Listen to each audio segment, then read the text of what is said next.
ఈ రోజు ఒక ముఖ్యమైన వీడియోతో వచ్చేసానండి. ఇప్పుడు నేను చెప్పబోయేది అస్సలు మిస్ అవ్వకండి.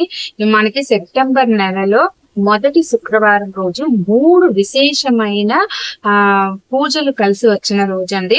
ఈ రోజు మనం చేసే పూజ మన జీవితంలో కొత్త వెలుగులు నింపడమే కాకుండా ఆర్థిక ఇబ్బందులను తొలగిస్తుంది, జీవితంలో ఆనందాన్ని తెస్తుంది, సంపదను తెస్తుంది, ఆరోగ్యాన్ని తెస్తుంది. ఒకటి కాదండి, అనేక రకాలైన ప్రయోజనాలు మనకి ఈ పూజ ద్వారా మనకి లభిస్తాయి. అయితే ఆ పూర్తి విషయాలు తెలుసుకోవాలంటే మీరేం చేయాలి, వీడియోనంతా కూడా స్కిప్ చేయకుండా చూడాలి. అప్పుడే మీకు పూర్తిగా అర్థమవుతుంది. అయితే ఆ రోజు ఏంటో చెప్పేస్తున్నానండి. అదేంటంటే సెప్టెంబర్ 5 ఆ రోజు మనకి శుక్రవారం, ఉపాధ్యాయుల దినోత్సవం కూడా ఆ రోజే మనకి కలిసి వచ్చింది. ఇప్పుడు లేట్ చేయకుండా వీడియోలోకి వెళ్ళిపోదాం. అందరికీ నమస్కారం అండి. Welcome back to mass beautiful. ఈ రోజు పెళ్లి రోజు మరియు పుట్టినరోజు జరుపుకుంటున్న వారందరికీ నా హృదయపూర్వక శుభాకాంక్షలు. మన శ్రీ పంచమి పూజా నెట్స్ లో దసరా పూజా కిట్ అనేది లాంచ్ చేశామండి. ఎవరికైనా కావాలంటే మాత్రం వెంటనే ఆర్డర్ ప్లేస్ చేసేసుకోండి. మనకి టైం వచ్చేసి సెప్టెంబర్ 13th వరకే నేను ఆర్డర్స్ అనేవి తీసుకుంటానండి.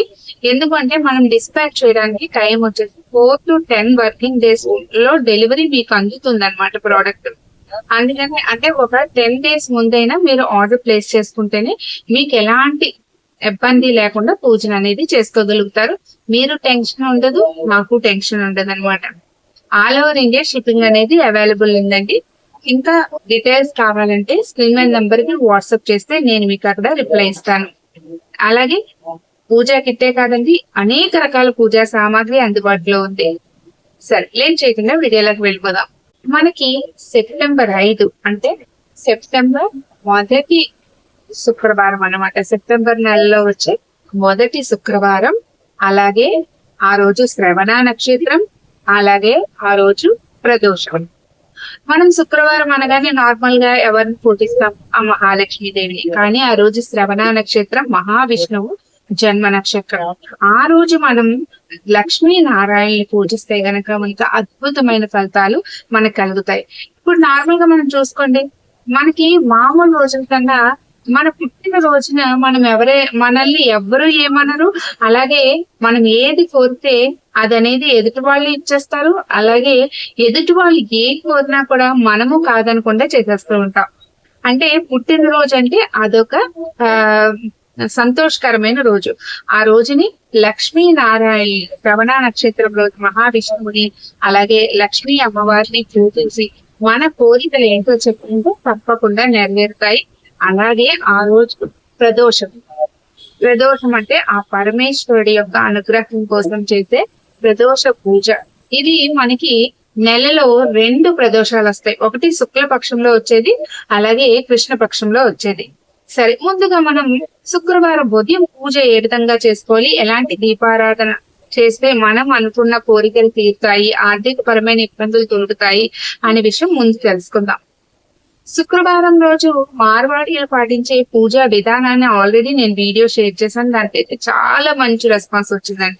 ఇంకా ఎవరైనా చూడకపోతే డిస్క్రిప్షన్ లింక్ ఇస్తాను, ఒకసారి చెక్ చేయండి.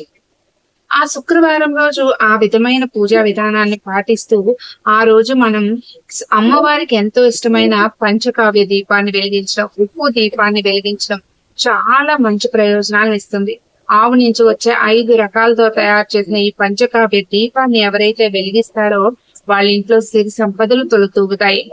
అలాగే దీని నుంచి వచ్చిన భస్మాన్ని మనం ఆవు నెయ్యితో కలిపి ప్రతిరోజు కుటుంబం అంతా కూడా పెట్టుకున్నట్టయితే ఆ లక్ష్మి అనుగ్రహం కలుగుతుంది. అలాగే మన ఇంటికి పట్టిన దృష్టి ఏమైనా ఉన్నా కూడా తొలగిపోతుంది. అలాగే రోజు అమ్మవారికి ఇష్టమైన సుగంధ ద్రవ్యాలు, జవ్వాదు, పునుగు ఇలాంటి వస్తువులతో అమ్మవారికి పూజ చేస్తే చాలా మంచిది. బిల్వ పత్రాన్ని సమర్పించండి, ఆర్థిక ఇబ్బందులు తొలగుతాయి. అలాగే అమ్మవారికి 9 రకాల కుంకుమలు మీ దగ్గర అవైలబుల్ ఉంటే గనక వాటితో అర్చన, ఏదో ఒక రకమైన కుంకుమ, జవాదు కుంకుమతోటో, లక్ష్మీ చందనం కుంకుమతోటో, లేదంటే మొగలి పువ్వు కుంకుమతోటో, గోరోచనం కుంకుమ ఉంటే గోరోచనం కుంకుమతోటో అమ్మవారికి అర్చన చేసుకోండి. అర్చన చేసి ఆ కుంకుమని ఒక డబ్బాలో భద్రపరచుకొని ప్రతి నిత్యం మీరొక్కలే కాదండి, కుటుంబ సభ్యులందరూ కూడా ఆ కుంకుమని ధరించవచ్చు. ఆ విధంగా అమ్మవారికి పూజ చేసుకొని, అలాగే నారాయణుడికి పిండి దీపారాధన, చందన దీపారాధన చేస్తే చాలా మంచిది. ఆ రోజు తులసి దళాలతో స్వామి వారిని పూజించి ఆ రోజు నైవేద్యం కింద ఏదైనా తీపి పదార్థం, చక్కెర పొంగల్ గాని, పరమాన్నం గాని, లడ్డు గాని ఏదైనా సరే మీ స్వహస్తాలతో చేసి, ఏదైనా సరే షాప్ లో కొని తెచ్చి పెట్టకండి. మీ స్వహస్తాలతో చేసి, ఏదైనా అది గోధుమ రవ్వ ప్రసాదం అవ్వచ్చు, ఏదైనా సరే మీ స్వహస్తాలతో చేసి స్వామి అమ్మవార్లకి నివేదన చెయ్యండి. లేదండి మా వల్ల కాదు, మేము చేయలేము అనుకుంటే ఒక గ్లాస్ గోరువెచ్చని పాలల్లో కొంచెం తేనె, ఒక యాలక్కాయ వచ్చేసి చెదగొట్టేసి ఒక యాలక్కాయని అందులో వేసి అది నైవేద్యంగా పెట్టండి. మా వల్ల తీపి పదార్థం చేయడం కుదరదు అనుకుంటే ఇది ఆప్షన్. దీపధూప నైవేద్యాలతో స్వామి అమ్మవారిని పూజించండి. మీ సంకల్పాన్ని అమ్మవారికి, అయ్యవారికి చెప్పుకోండి. మీ కోరిక అనేది తప్పకుండా నెరవేరుతుంది. ఈ మొదటి శుక్రవారం అంటే సెప్టెంబర్ నెలలో వచ్చే మొదటి శుక్రవారం పూజ మీకు నెల అంతా మంచి ఆర్థిక అభివృద్ధిని కలిగిస్తుంది. అందుకని ఎట్టి పరిస్థితుల్లోని శుక్రవారం పూజని మిస్ చేసుకోకండి. ఇక ఆ రోజు సాయంత్రం ప్రదోష పూజ. ప్రదోష కాలం అంటే మనకు సాయంత్రం 4 గంటల నుండి 6 గంటల మధ్యలో ప్రదోష కాలం అంటారు. ఇది ఈ ప్రదోష కాలం అనేది మనకి ప్రతిరోజు ఉంటుంది. ప్రదోష కాలం మనకి చాగంటిగా చెప్తారు ఒక ప్రవచనంలో, ఎవరైతే ప్రదోష సమయంలో 41 రోజులు ప్రతిరోజు శివాలయానికి వెళ్ళి ఏమి చేయకుండా మౌనంగా కూర్చొని అక్కడ ఆ ప్రదోష సమయం మాత్రం కూర్చొని వచ్చేస్తే చాలటండి. మన మనసులో ఏ కష్టం ఉన్నా కూడా స్వామివారి గ్రహించి ఆ కష్టాన్ని తీర్చేస్తారట. నేను చెప్పడం కాదండి, చాగంటి గారే చెప్పారు. అంత విశేషమైంది ఈ ప్రదోషం. ముఖ్యంగా త్రయోదశి తిథి సాయంత్ర సమయంలో ఉన్న రోజుని ప్రదోషం అంటారు. ఆ రోజు ప్రదోషం రోజు గనక మనం ఆ పరమేశ్వరుని పూజిస్తే మన యొక్క ఆర్థిక ఇబ్బందులు సమూలంగా నాశనం అయిపోతాయి. ఆరోగ్యం సిద్ధిస్తుంది, సంపద పెరుగుతుంది. ఎందుకంటే ప్రదోష సమయంలో పార్వతీ పరమేశ్వరులు ఆనంద తాండవం చేస్తూ ఉంటారట. ఆ సమయంలో మనం ఏ కోరిక కోరినా అది నెరవేరుతుంది అని చెప్తూ ఉంటారు. ప్రదోష సమయంలో స్వామివారికి శివాలయాల్లో విశేషంగా పూజలు చేస్తూ ఉంటారు. అందుకని ఇంట్లో పూజ ముగించుకొని తప్పనిసరిగా మీ దగ్గరలో ఏదైనా గుడి ఉంటే తప్పనిసరిగా వెళ్ళి స్వామిని దర్శించుకోండి. అలాగే స్వామికి అభిషేకం చేస్తున్నప్పుడు మన కళ్ళతో గనక మనం చూసినట్టయితే, నేరుగా శివాలయంలో గాని చూసినట్టయితే మన కళ్ళకి ఉన్న దృష్టి అంతా పోతుందండి. మన కళ్ళు ఆ దృశ్యాన్ని చూసినప్పుడు మన ఒంట్లో ఉన్న నెగిటివ్ ఎనర్జీ అంతా పోతుంది. అంత విశేషమైంది ఈ శివ అభిషేకం అన్నమాట. ఇంట్లో మీరు శివలింగం ఉంటే శివలింగాన్ని కూడా పంచామృతాలతో అభిషేకం చేసి బిల్వ దళాలని సమర్పించండి.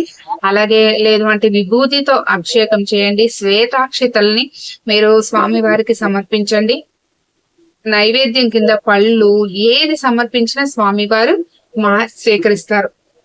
అయితే ఈ ప్రదోష కాలం మనకి చెప్పాను కదండి. అలాగే ఈ ప్రదోషంలో మనకి త్రయోదశి తిథి సెప్టెంబర్ 5వ తేదీన ఎప్పుడు ప్రారంభం అవుతుంది, ఎప్పుడు ముగియబోతుంది కూడా చెప్తాను. ఈ త్రయోదశి తిథి మనకి సెప్టెంబర్ 5 శుక్రవారం తెల్లవారుజామున 4 గంటలకి 8 నిమిషాలకు ప్రారంభమై ఆ రోజు శుక్రవారం అంతా ఉంటుంది. నైట్ మనకి 3 గంటల 22 నిమిషాలతో ముగుస్తుంది. అంటే తెల్లవారితే మనకి శనివారం అన్నమాట. అప్పటి వరకు ఈ త్రయోదశి తిథి ఉంది. అందుకని మీరు సాయంత్రం 4 గంటల నుంచి 8 గంటల లోపల ఎప్పుడైనా పూజ చేసుకోవచ్చు. అందుకని తప్పకుండా ఎవరు కూడా ఈ శుక్రవారం రోజు వచ్చే ఈ 3 విశేషాల కలయికని మిక్స్ చేసుకోకండి. ఉదయం లక్ష్మీనారాయణలు పూజించండి. సాయంత్రం ప్రదోష సమయంలో స్వామిని శివ పార్వతుల్ని పూజించడం వల్ల ఆర్థికంగా అభివృద్ధి చెందడం, వృత్తి వ్యాపారాల్లో ఏమైనా అడ్డంకులు ఉన్నా తొలగిపోవడం, అనారోగ్య సమస్యలు ఉన్నా కూడా అవి తగ్గుముఖం పట్టడం, ఆర్థిక ఇబ్బందులు తగ్గుముఖం పట్టడం, అప్పుల బాధల నుండి విముక్తి పొందడం, అలాగే మనం ఏ కోరిక కోరినా అది తప్పకుండా నెరవేరుతుంది. అయితే ఇంకా మనకి మంచి ప్రయోజనం రావాలంటే ప్రదోషం రోజు ఉపవాసం ఉంటే చాలా మంచిదండి. మీ ఆరోగ్య పరిస్థితి బాగుండి అంతా మేము చేసుకోగలము, ఉపవాసం ఉండగలము అంటే ఉపవాసం ఉండండి, చాలా మంచిది. కుదరని వారు పర్వాలేదు, సాయంత్రం మళ్ళీ స్నానం చేసి పూజ అనేది చేసుకోవచ్చు. ఈ ప్రదోష వ్రతాన్ని గనక ఒకవేళ మీరు ఆచరిస్తే గనక ఈ రోజు పూజ చెప్పాను ఇప్పుడే, కానీ ఇది ఒక వ్రతం లాగా, అంటే 3 ప్రదోషాలు లేదంటే 9 ప్రదోషాలు, 11 ప్రదోషాలు, 21 ప్రదోషాలు మొక్కుకుంటారు మీ యొక్క కోరికను బట్టి. అన్ని ప్రదోషాలు ఉపవాస దీక్ష పాటిస్తూ చేసి ఉపవాసంతో మీరు ఆ స్వామి యొక్క అనుగ్రహం పొందొచ్చు. అయితే ఆ యొక్క ప్రదోషాలు ఎన్ని అని మీరు సంకల్పం చేసుకోవాలి. అలాగే శివాలయంలో ప్రదోష సమయంలో సాయంత్రం దీపారాధన చేస్తే చాలా మంచిదండి. ఆవు నెయ్యితో దీపారాధన చేయండి. అలాగే ఆ రోజు పాలు ప్యాకెట్ గాని, పెరుగు ప్యాకెట్ గాని, నెయ్యి గాని, ఇటు ప్యాకెట్లే కదండి, ఇప్పుడు అన్ని కూడా మనకి ప్యాకెట్ల రూపంలోనే దొరుకుతున్నాయి. ఆ ప్యూర్ అనేది మనకు దొరకట్లేదు, కానీ అందులోనే ఆవు పాలు, ఆవు నెయ్యి అని కూడా మనకు అమ్ముతున్నారు. కాబట్టి అవి పట్టుకొని వెళ్ళి గుడిలో ఇచ్చి అభిషేకం చేయించుకోండి. ఈ చిన్న చిన్న విషయాలు పాటిస్తే మనకి తప్పకుండా మంచి మార్పు అయితే మనకు కలుగుతుందండి. అదండి ఈ రోజు వీడియో. అలాగే దసరా పూజా కిట్ ఎవరికైనా కావాలంటే స్క్రీన్ మీద నంబర్ కి వాట్సాప్ చేయండి, నేను మీకు అక్కడ రిప్లై ఇస్తాను. ఇప్పటికు సెలవు. నేను మీ ఉమా. ధన్యవాదాలు. సర్వే జనా సుఖినో